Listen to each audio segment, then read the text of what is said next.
দুর্গাপুজো মানে শুধু কলকাতা নয়, পৃথিবীর যে কোনো প্রান্তেই বাঙালির সবচেয়ে বড় উৎসব। হাই, আমি প্রাপ্তি। আমার নতুন একটি মিনি ব্লগে আপনাদের সকলকে স্বাগত।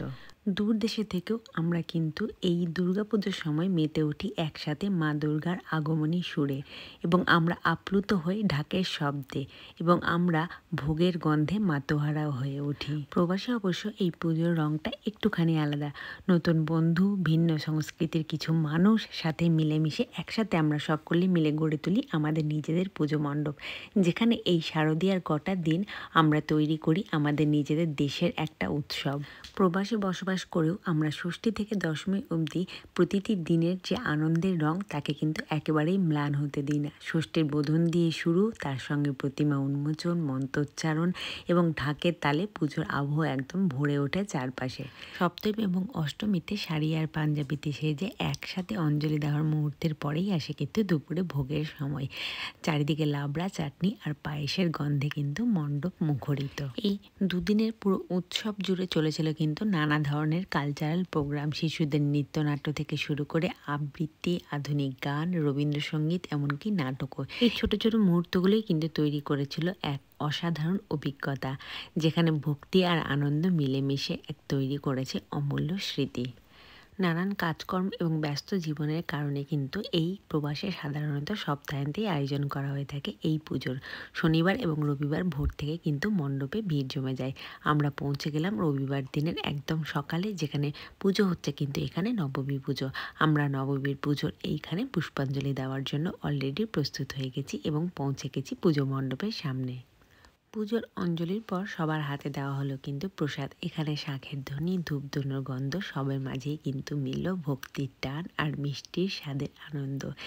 এখানে প্রসাদের মধ্যে ছিল কিছু কাটা ফল, মিষ্টি, যা আমরা সবাই মিলে কিন্তু একসাথে ভাগ করে নিয়েছি। নবমীর হোমযজ্ঞ শেষ হতে না হতেই শুরু হলো কিন্তু ভোগের পালা। আজকের ভোগে ছিল একেবারে বাঙালির প্রিয় কিছু খাবার, তার মধ্যে এখানে রয়েছে ছোলে, আর তার সাথে ভাটুরে, এবং তার সাথে কিন্তু সুজির হালুয়া।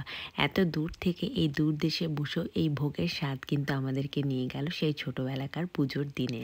ভোগ শেষে কিন্তু আবারও শুরু হয়ে গেছে কিছু অনুষ্ঠান। এইখানে চলছে কিন্তু ধুনুচি নাচের কম্পিটিশান, যেটা ছাড়া কিন্তু আমাদের বাঙালিদের দুর্গাপুজো অসম্পূর্ণ। এছাড়াও রয়েছে শাঁখ বাজানো ও প্রতিযোগিতা, যেখানে আমি ছোট্ট করে অংশগ্রহণ করেছিলাম। আমি এখানে থার্ড পুরস্কার নিতেই কিন্তু এখানে মঞ্চে উঠেছিলাম।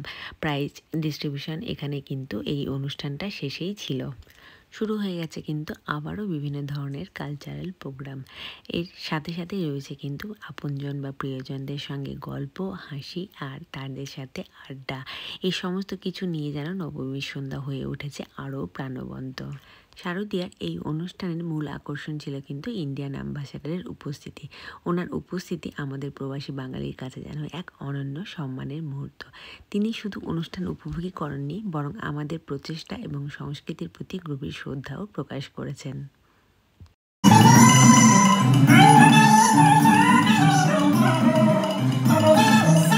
পুজোর এই কটা দিন আনন্দ, নাচ, গান, ভোগ খাওয়া এবং বন্ধুবান্ধবের সঙ্গে সময় কাটানোর পরেই কিন্তু হঠাৎই চলে আসে বিদায়ের সেই ক্ষণ।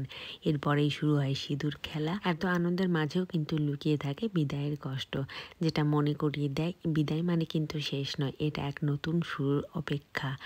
আবারও মা দুর্গা আসবেন, আবারও ঢাক বাজবে, আবারও অঞ্জলিতে মিলিত হব আমরা সবাই একসাথে। এই তখন সবার মনে শুধু একটাই প্রতিশ্রুতি আসতে থাকে, আসছে বছর আবার হবে।